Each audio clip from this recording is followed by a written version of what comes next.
We're back with Democratic strategists and CBS News contributors Ashley Etienne and Joel Payne. So glad to have you both here on Sunday morning. Let's begin with you, Ashley. Sure. You're a former top aide to Vice President Kamala Harris. She is part of all of these discussions among Democrats behind the scenes.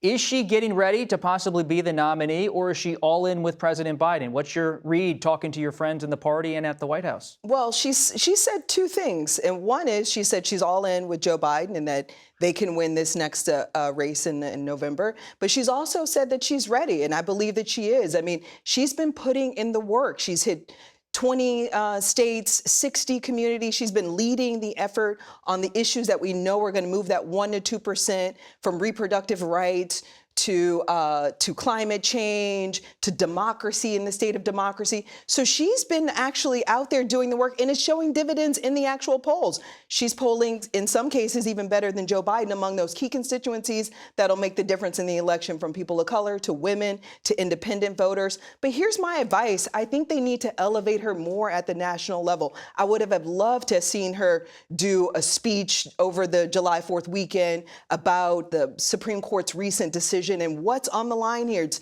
democracy versus a dictatorship. She can make that argument better than anyone else can. As a former prosecutor, as a child of immigrants, she's got the skills, the talent. She's ready to go. But as it stands right now, she's in with Joe Biden. So Ashley is someone who knows the vice president so well, worked with the vice president. Joel, you talked to Democrats. You've worked on Capitol Hill. You've worked for presidential campaigns.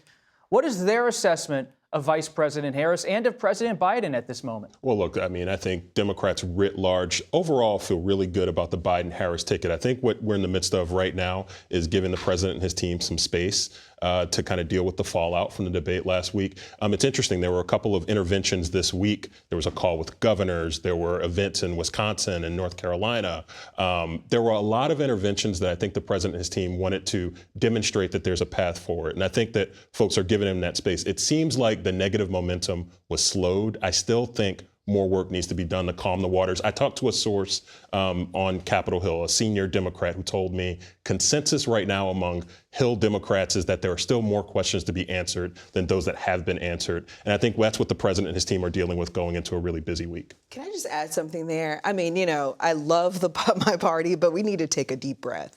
Joe Biden had the worst night of his political career last week, and still Donald Trump made no gains. If you look at the polls are demonstrating that Biden closed the gap among independent voters, that the push polls show that 1% to 2% were turned off by Donald Trump on his lies from his record all the way to January 6th. The other thing is that the polls show that Joe Biden is not a drag on the lower ballot, the ballot below him. So, I mean, the reality is Biden is in a strong position. We need to rally around the president. But what the president has to do is convince those members of Congress, the donor class, as well as the grassroots, that it's worth taking this risk on him.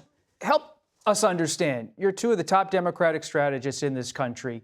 You're making the case for President Biden and for why Democrats should give him time to reassure people, to maybe write his campaign. But what's the truth of what's happening behind the scenes? Are there moves and discussions happening against President Biden to nudge him away, even push him off the ticket? Or is that just Beltway chatter? What's the real story? Well, Democrats have never had a reputation as the most confident bunch, even in good times.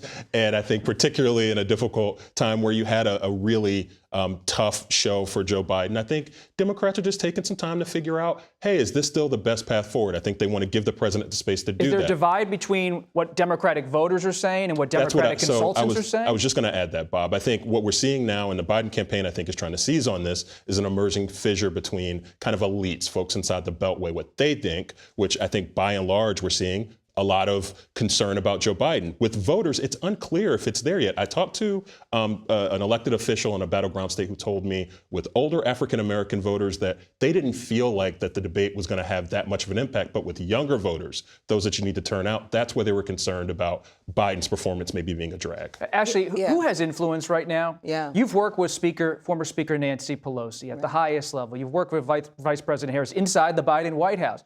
Is it First Lady Jill Biden and Hunter Biden? Is it former Speaker Pelosi and Leader Schumer? Who are the real players right now? Whether he stays, as he continues to insist he will, or goes, Who are the players who have actual political capital at this time? Well, a couple things I can say. One, this next week is going to be critical for President Biden. He, the smart thing is that his campaign and the White House have set up opportunities for him to convince the American people that he's prepared, ready, and competent to handle this job. But he needs to convince that political class, the donor class, and the grassroots class of that fact. The other thing is, the members of Congress are going to be back on the Hill next week, and there's going to be reporters that are going to be cornering them, asking them, do they support the president, do they not? Then there's going to be trackers, and that's going to mount some pressure. So this is going to be the first test for Congressman Jeffries, Leader Jeffries, as well as Schumer. Can they hold the line? Defections is not what Biden needs right now, so they've got to hold the line for him.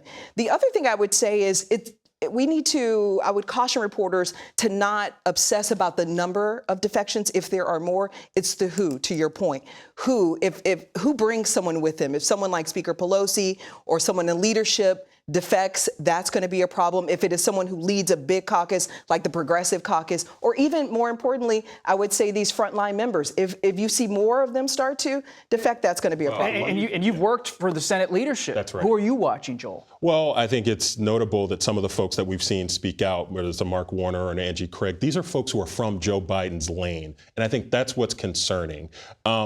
Typically, the way you fix a problem with that President Biden is dealing with right now is more. You flood the zone with more of him, more public events, more national interviews. And I think, by and large, the Democrats I talk to, they want to see more of the president. In any scenario, that is the only way out, is more of the president, exposing Donald Trump, and showing that Joe Biden can run the vigorous campaign that I think Democrats all want him to. We're going to have to leave it there. That it's only Biden that can temper anxiety. I think he should go to the Hill next week, meet with the caucus. I think the VP should go to the Senate and meet with those members and see where we get.